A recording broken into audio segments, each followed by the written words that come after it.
నమస్తే welcome to Rudra TV. ప్రధాని నరేంద్ర మోదీ నేతృత్వంలోని ఎన్డీఏ ప్రభుత్వం జీఎస్టీను అమల్లోకి తెచ్చింది.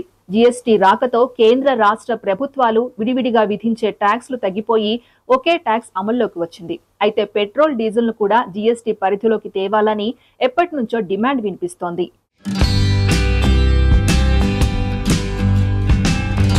ప్రస్తుతం కేంద్ర రాష్ట్ర ప్రభుత్వాలు ఇంధనంపై విడివిడిగా ట్యాక్సులు వేస్తున్నాయి. దీంతో ఒక్కో రాష్ట్రంలో ఒక్కో విధంగా పెట్రోల్ డీజిల్ రేట్లు ఉంటున్నాయి.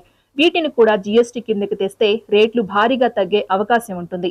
దీంతో వీటిని జీఎస్టీ పరిధిలోకి తేవాలని అంటున్న కేంద్ర రాష్ట్ర ప్రభుత్వాలకు దీనిపై ఏకాభిప్రాయం కుదరట్లేదు. తాజాగా దీని గురించి కేంద్ర ఆర్థిక మంత్రి నిర్మలా సీతారామన్ ఒక ప్రకటన చేశారు. 2025-26 ఏడాదికి సంబంధించి కేంద్ర ప్రభుత్వం ఫిబ్రవరి 1న వార్షిక బడ్జెట్ ని ప్రవేశపెట్టిన విషయం తెలిసిందే. ఈ బడ్జెట్ లో వేతన జీవులకు భారీ ఊరట కలిగిస్తూ ఆదాయపు పన్ను మినహాయింపు పరిమితిని 12 లక్షలకు పెంచింది. రీసెంట్ గా బడ్జెట్ అనంతరం దేశ వాణిజ్య రాజధాని ముంబైలో పారిశ్రామికవేత్తలతో జరిగిన ఇంటరాక్షన్ సెషన్ లో నిర్మలా సీతారామన్ పాల్గొన్నారు. ఈ చర్చలో మిడిల్ క్లాస్ వర్గాలకు ముఖ్యమైన ట్యాక్స్ బెనిఫిట్స్ కల్పించడం, గిగ్ వర్కర్స్ కి సోషల్ సెక్యూరిటీ చర్యలు తీసుకోవడంపై డిస్కస్ చేస్తారు. ఈ ప్రోగ్రాంలో నిర్మలా సీతారామన్ కొన్ని విషయాలపై క్లారిటీ ఇచ్చారు. దేశంలో ఉద్యోగాల కల్పనకు కేంద్ర ప్రభుత్వం కట్టుబడి ఉందని, ఆ దిశగా ప్రభుత్వం ప్రణాళికలు అమలు చేస్తోందని చెప్పారు. దేశ ఆర్థిక వృద్ధికి కీలక రంగాలైన ఎంఎస్ఎంఈలు, వ్యవసాయంపై పెట్టుబడులు పెంచే దిశగా కేంద్రం వడివడిగా అడుగులు వేస్తోందన్నారు. ఈ సందర్భంగా ఆర్థిక మంత్రి నిర్మలా సీతారామన్ రిపోర్టర్లు అడిగిన ప్రశ్నలకు ఆన్సర్ ఇచ్చారు. పెట్రోల్ డీజిళ్లను జీఎస్టీ పరిధిలోకి తీసుకురావడం గురించి అడిగిన ప్రశ్నకు ఆమె రెస్పాండ్ అయ్యారు.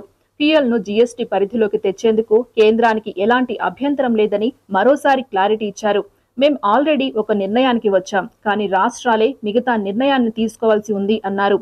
జీఎస్టీ పరిధిలోకి తేవడానికి రాష్ట్రాలు సమ్మతిస్తే త్వరలోనే అది అమల్లోకి వచ్చే అవకాశం ఉందన్నమాట.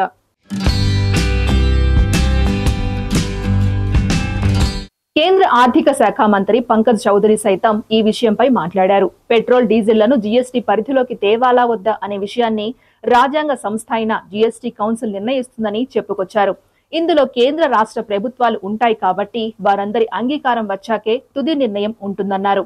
ఇప్పటి వరకు ఏ నిర్ణయమైనా ఏకగ్రీవంగా తీసుకుంటున్నామని, ఇకపై కూడా అదే విధంగా ఉంటుందని రిపోర్టర్లకు చెప్పారు. ప్రస్తుతం పెట్రోల్ డీజిల్ పై value added tax, central excise duty, central sales tax వంటి పన్నులు అమలు అవుతున్నాయి. అందుకే వివిధ రాష్ట్రాల్లో పెట్రోల్ డీజిల్ ధరలు వేరువేరుగా ఉన్నాయి. ఇది ఇవాల్టి update. Keep watching Rudra TV.